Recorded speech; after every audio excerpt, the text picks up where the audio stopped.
2018 में तब कभी भी वजीर आजम को मौका नहीं मिला कि वो इलेक्शन लड़ सके। उनके मुखालिफ जश्न मना रहे थे।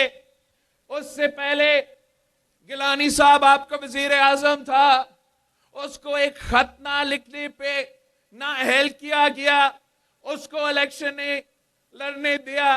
वक्त के मुखालिफ जश्न मना रहे थे। आज मैं या पाकिस्तान पीपल्स पार्टी के जियाले जश्न तो नहीं मना रहे हैं। हम जश्न तो नहीं मना सकते, इसलिए हम जमहूरी पसंद लोग हैं। हम कायदे अवाम के जियाले हैं। हम शहीद मोहतरमा बेनजीर भुट्टो के जियाले हैं। शहीद बीबी ने हमें इस किस्म की सियासत नहीं सिखाई थी, मगर जरूर मैं उन सियासतदानों को कहना चाहूंगा, वो पुराने सियासतदानों को कहना चाहूंगा जो यही रवायती सियासत हर 5 साल बाद करते हैं। खान साहब भी यही पुरानी सियासत, तब्दीली का वादा करके यही पुरानी सियासत, नफरत और तकसीम की सियासत करता आ रहा था।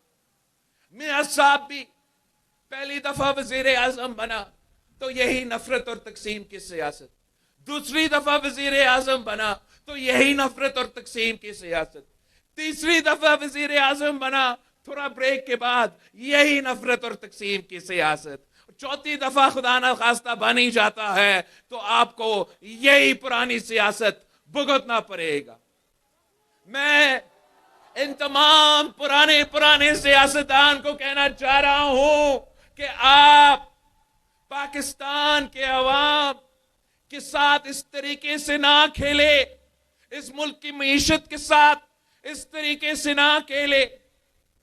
खान साहब ने इस मुल्क के नौजवानों को उम्मीद दिलाया था कि मैं तब्दीली लेकर आऊंगा, लेकिन जब वो वजीर आजम बना तो वो सिर्फ और सिर्फ यू टर्न का सियासत करता था। मियां साहब ने वादा किया कि वो एक रेकंसिलिएशन का चार्टर ऑफ डेमोक्रेसी के मुताबिक सियासत करेगा, वो वोट का इज्जत करवाएगा। मैं आज आपसे पूछता हूं, क्या वो नून लीग वाले वोट का इज्जत कर रहे हैं? खान साहब कहता था कि मैं इन सबको जेल में डालूंगा।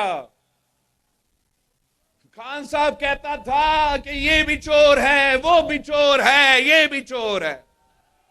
जो खान साहब के साथ था वो तो फरिश्ते, जो खान साहब मुखालिफ थे वो तो चोर।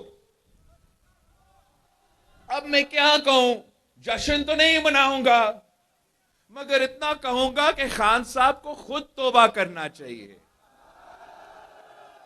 खान साहब को एहसास होना चाहिए और मियां साहब को एहसास होना चाहिए कि आपको मुकफ़ात अमल को इसी दुनिया में देखना पड़ेगा।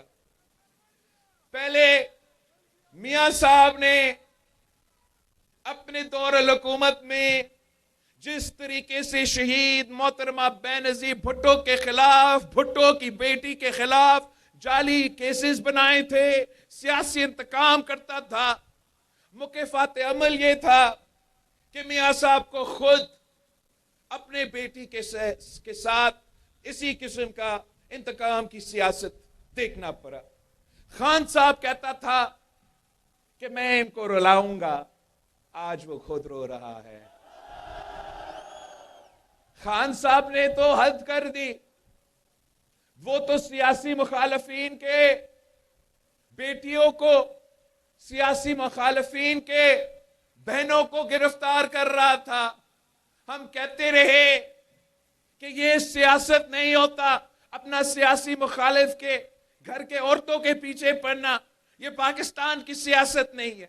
पाकिस्तान की सकाफत इस चीज का इजाजत नहीं देता, हमारा मजहब इस चीज का इजाजत नहीं देता, मगर वो ताकत के नशा में इन्होंने वो काम कर लिया।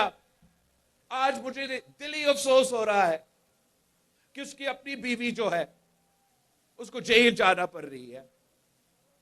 ये अब खान साहब को भी खुद वो ये मुकफ़ात अमल को देखना पड़ रहा है। मगर सवाल यह है कि हम कब तक ये देखते रहेंगे? क्या अगर आप 8 फरवरी को मुझे अपना वजीर आजम मुंतखब करेंगे तो ऐसे ना हो कि यही रिवायती सियासत करे। मेरा आपसे तो वादा है कि मैं अगर आपका वजीर आजम बनता हूं तो मैं ट्रूथ और रेकन्सिलिएशन बनाऊंगा, और इस ट्रूथ और रेकन्सिलिएशन का काम यह होगा कि पाकिस्तान की तारीख में जो जो नाइंसाफियां हुए हैं उस पर आप गौर करें, ताकि पाकिस्तान में एक रेकन्सिलिएशन का प्रोसेस शुरू हो जाए।